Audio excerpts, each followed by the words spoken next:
Hey, what's happening? Back again, less crazy, part 3 of U.S. history according to Sergeant Robert Horton and many other people. I will reserve my right to not voice my opinion on what percentage of this I subscribe to. So I said I was going to talk about Kennedy, and he's basically the guy next in succession when speaking about all of this stuff that I was listening to from Horton.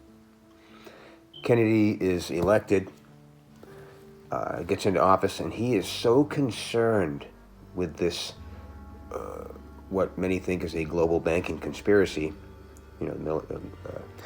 military-industrial complex, that he created the special forces.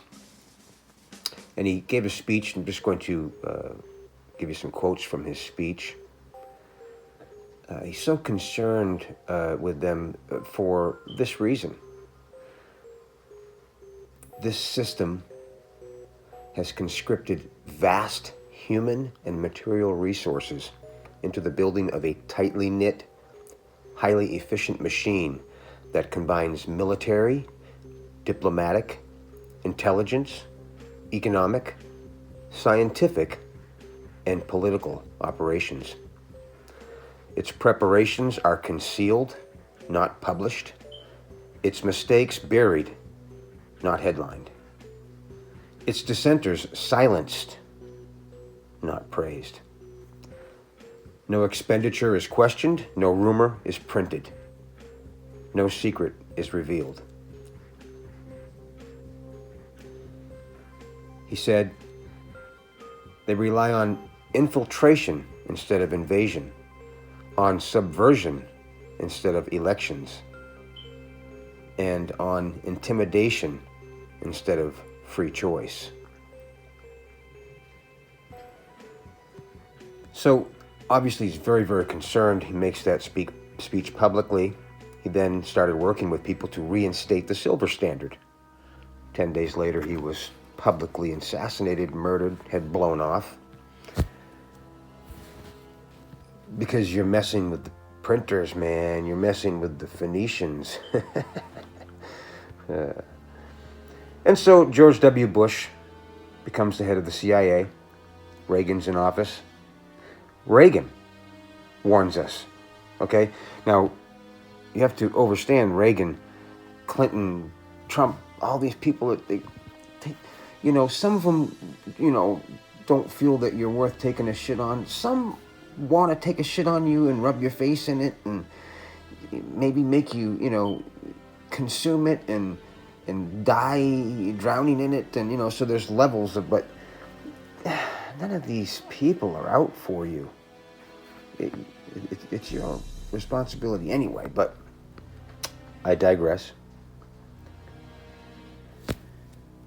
So Reagan warns us of this, and I'll give you some quotes here. He says it's an existential threat, or exist-ential threat, right? He said that Khrushchev knows that if we surrender to comfort over freedom and so forth, that our surrender will be voluntary, because we will have weakened from within spiritually, morally, and economically.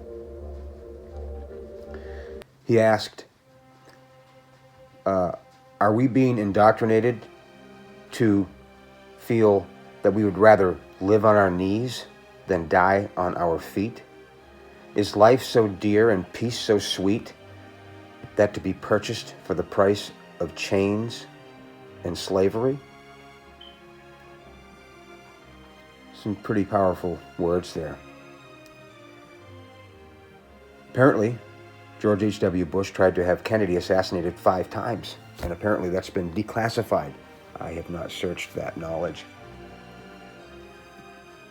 Therefore, I cannot say that it's vetted. Wouldn't surprise me, of course, nothing would, but.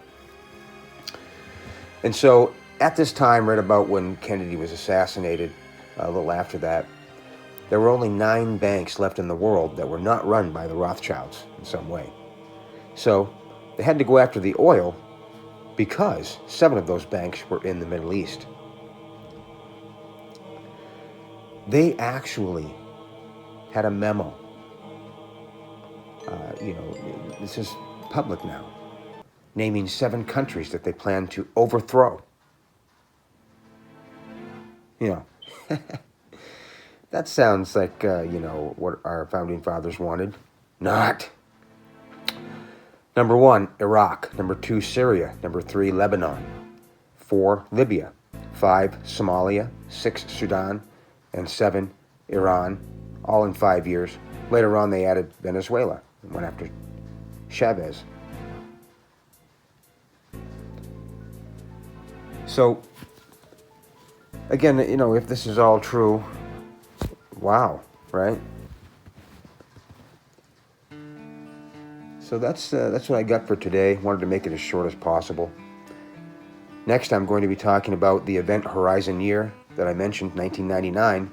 I mentioned it in the last 2 videos. And how their plan failed and who forced that plan to fail, according to Mr. Horton. All right, hope you liked it. I'll talk to you soon. Peace.